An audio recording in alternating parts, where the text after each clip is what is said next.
Welcome back to the channel. This week we will be covering Owen Colfer's Artemis Book 2, The Arctic Incident.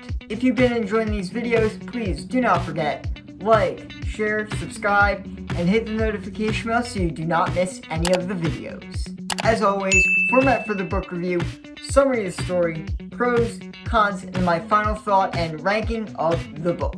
With all that out of the way, let's hit the intro.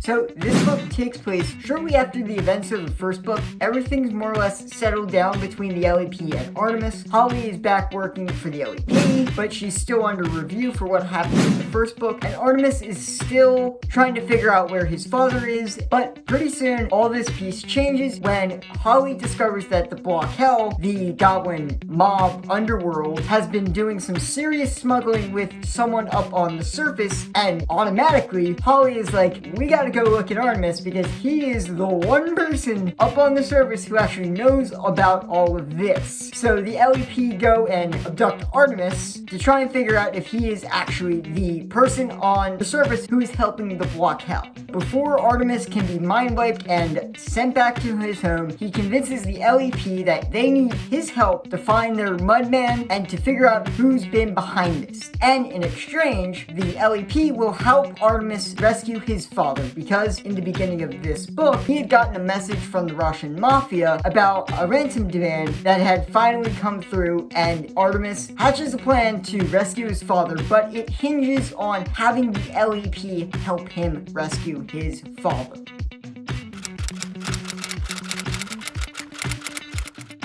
First thing on the pros section I'm going to talk about is the Holly and Artemis relationship. This is really, I think, the book where Colfer takes the Artemis and Holly relationship and really expands it to its best. Because this is really the book where Holly starts to really warm up to Artemis. As Artemis is telling Holly about his father, Holly's really starting to sympathize with Artemis because now she's finally realizing this kid isn't that bad. He's just in a really bad situation that he wants to try and help his father get home. And she can really sympathize with that, which that's really the basis of their relationship, is a mutual sympathy and respect for one another. This is where that relationship really starts. We saw it slightly towards the end of last book, but this book I think is really where it really starts to develop and it really starts to become the core of the series itself.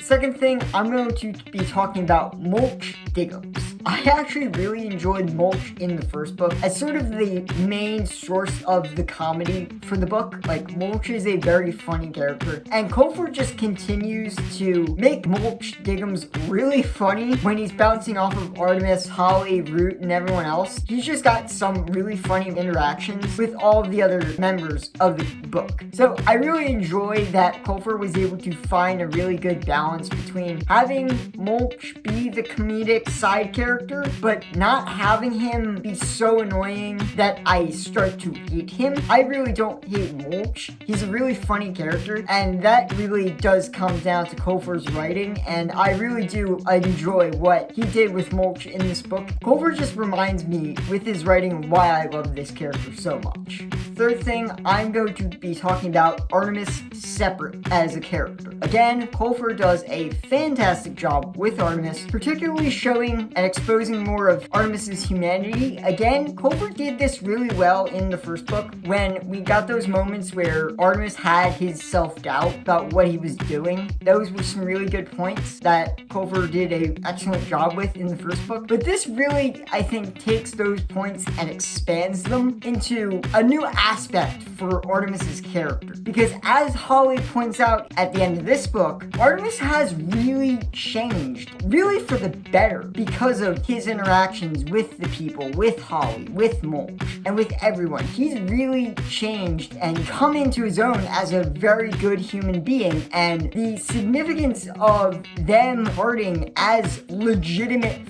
friends at the end of this book cannot be understated, because this relationship is the key going forward in the entire series, and this is really the book where I think Coulter puts Artemis front and center, showing him as this naive boy who just wants to save his father and will do whatever it takes. I really enjoy what Coulter did with Artemis, because in this book, Coulter is more or less continuing Artemis's humanization that he started in the first book, and I really do enjoy what he did, and I really enjoy Artemis as a character, probably more in this book than I did in the second book.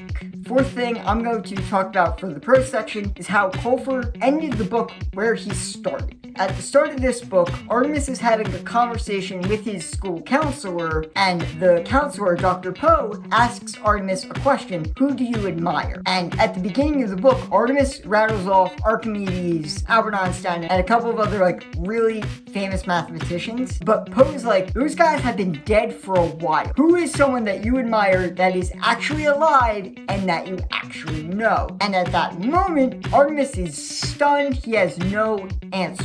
Flash forward to the end of the book, and Artemis actually can answer that question and is willing to answer that question. So I really like how Coulter did a full circle on that point, because I feel like that is a very good, just literal representation of Artemis's growth. At the beginning of the book, he didn't have anyone that he personally knew that he admired. And by the end of the book, he's got a bunch of people that he admires and respects a lot. So there, I feel like Coulter really does a fantastic narrative job showing Artemis's development and Artemis's just growth as a general character. And I feel like this book has a much stronger ending than the first book, because it's a lot more thematically relevant to Artemis than the whole he convinces Holly to cure his mom. The ending of the second book, I think, is better than the ending of the first book because of the thematic full circleness of the ending.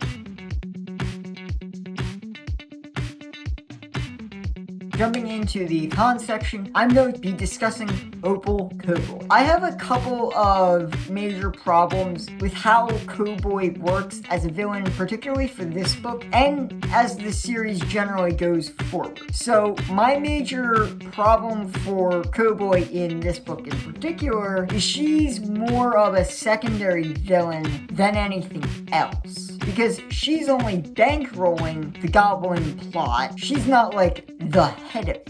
I feel like Coulter should have given her more of a stake in the Goblin plot. That way, when Artemis and the rest of the LAP eventually take her out, and she starts setting up her revenge plots in the future books, then that makes more sense, because we've seen more of her world crumble around. As the series is written originally, Cowboy works as a major antagonist, but I feel like we should have gotten a look at Cowboy sooner. Even in the first book, Cowboy should have been involved somehow. That way, when we finally get to her, she's a more or less established villain than just someone we plop in there, and then going forward, she becomes the major antagonist. As the series is written, I feel like it's fine, but to me, I feel like Coulter should have let Cowboy have a bit more of the spotlight as a villain role, in the early books at least. That way, going forward, her revenge plots make a lot more sense. As the series is written, it's fine, but that's just something I noticed when I was going through the series to do this review.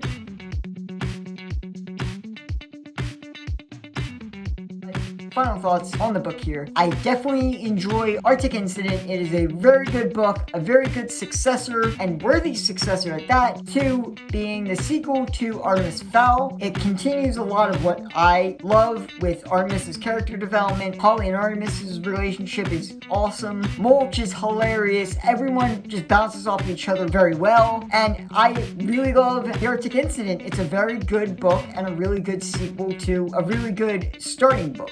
So I feel like Coulter did a really good job, and I feel like Arctic Incident is better in some ways than the first Artemis Fowl book, but I still really like the original Artemis Fowl, but there are parts where I do feel like I like Arctic Incident a bit more. For the first time ever in one of these videos, I'm going to give Owen Coulter's The Arctic Incident an 8.5 out of 10. Thank you so much for making it to the end of the video. If you enjoyed it, please do not forget, like, share, subscribe, and hit the notification bell so you do not miss any of my future videos. If you guys missed my last video, which was my review for Artemis Fowl, I will leave a link up in the cards so you can go and rewatch that video. As always, you can go and check out my social media. My Instagram is Riley Murray Book Reviews, and my Twitter is Riley T. Murray. As always, links to those accounts will be down in the description. Alright guys, thank you so much for watching. Have a great weekend, and don't forget, keep on reading.